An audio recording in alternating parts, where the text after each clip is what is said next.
Hey guys, চলে এসেছি অনেকদিন পর একটা নতুন ব্লগ নিয়ে। তো সবাইকে আমার চ্যানেলে স্বাগত। তো আজকে ব্লগটা কী নিয়ে চলে দেখতে থাকবো। তো অনেকদিন পর ব্লগ নিয়ে চলেছে, লাইক কমেন্ট শেয়ার তো চাই, আর সাবস্ক্রাইব তো অলরেডি। তো দেখতে থাকবো কী কী করছি আজকে।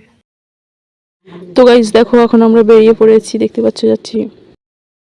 তো গাইস দেখতেই পাচ্ছ, এখন আমরা অর্ধেক চলে এসেছি। তো জায়গাটা দেখে নিশ্চয়ই চিনতে পারছো, কে কে চিনতে পারছো দেখি বলো তো এটা কোথায়।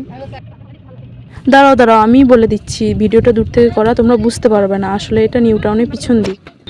দেখো এবার আমরা প্রায় চলেই এসেছি। তো এটাকে কি চিনো কেউ বা চিনো না আমি জানি না, তবে বলে দিচ্ছি এটা নলহাটি ঢোকার ব্রিজ। তো এবার তোমরা হয়তো একটু হলেও বুঝতে পারছো যে আমরা কোথায় যেতে চলেছি বা যাচ্ছি। তো যদি বুঝতে না পারো তাহলে পুরো ভিডিওটা দেখতে থাকো, ঠিক বুঝতে পারবে।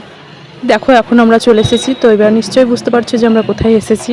দেখো এই হচ্ছে সেই জায়গা যেটা আসার জন্য মানে আমাকে অনেক দিন ওয়েট করতে হয়েছে আর কি। মানে আমি অনেক দিনের স্বপ্ন এই জায়গায় আসার। তো আমি এবার সাকসেস হতে পেরেছি, মায়ের দর্শন পেয়েছি। তো দেখো কে কে মায়ের দর্শন এসেছো একবার নিশ্চয়ই জানাবে।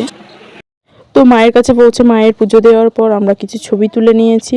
তো তোমরা মায়ের দর্শনও করে নাও, আর এইদিকে গণপতি বাপ্পাকেও দেখে নাও, মহাদেবও আছে। আর মন্দিরের পিছন দিকে মানে মায়ের পিছন দিকে বাবা মহাদেবেরও একটা মন্দির আছে। তো মানে মন্দির না, শিলামূর্তি আর কি। তো ওখানে ওঠার জায়গাটা জাস্ট ওয়াও, মানে কি গুহার মতো জায়গাটা, দেখতে দারুণ। দেখো তো ওই দেখো মহাদেব বাবা।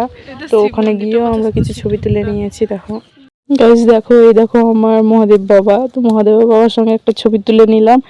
আর বাকি ভাইদের আর আমার প্রাণের সখী আরও একটা বান্ধবী গেছিলো, তার সঙ্গেও কিছু ছবি তুলে নিয়েছি। দেখো তো গাইস আজকের ভিডিওটা এতটাই, ভালো লাগলে লাইক কমেন্ট শেয়ার অবশ্যই করবে।